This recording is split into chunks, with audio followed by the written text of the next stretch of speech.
Back in 2009, there was an idea that was brought forward, and the Alberta government said, hey, let's take a look at this corridor that would literally tie in the Northwest. So Alberta, Yukon, Northwest Territories, and then to Alaska.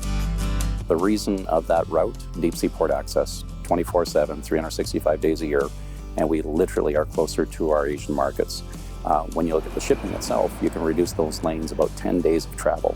10 days of travel on super carriers, that's a big deal.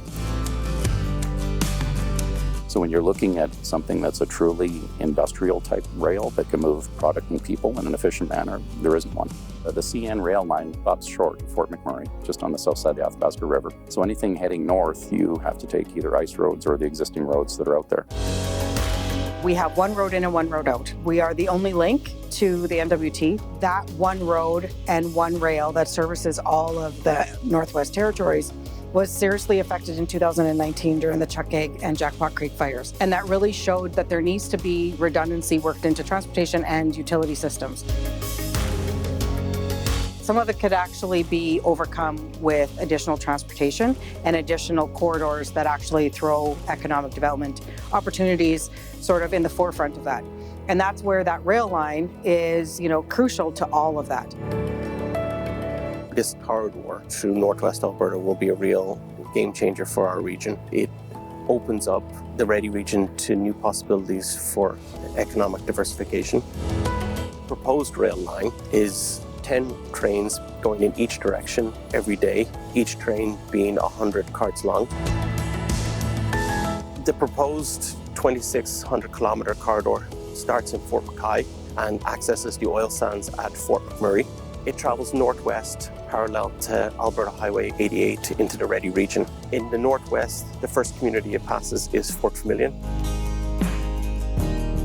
This location at Fort Vermilion is particularly important because the train must slow down in order to cross the Peace River Bridge, and it's an excellent location where a proposed siding could be constructed, which could be used for loading goods from the southern part of our region. From Fort Vermilion, the rail corridor crosses Highway 35 and the Mackenzie Northern Rail Line to north of High Level, which is another point of interest for us and a great opportunity for a transload facility. High Level will be the main location within the REDI region for loading of forest products and agricultural products.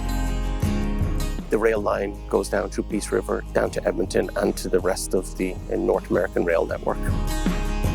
Another location that's of interest for us at REDI is where the route crosses Zama City.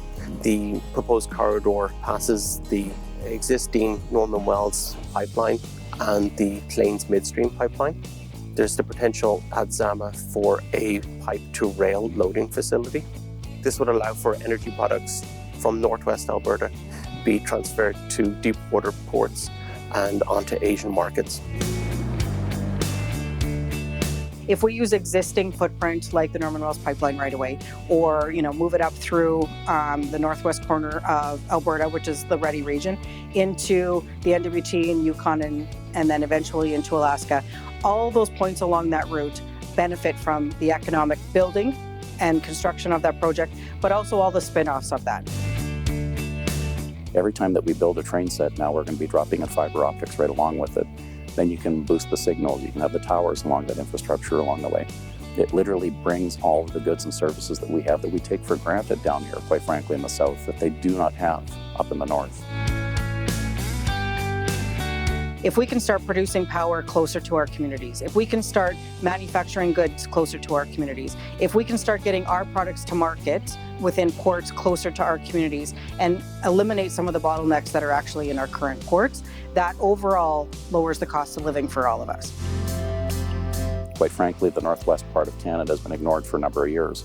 This literally is an economic engine that we need to pay attention to.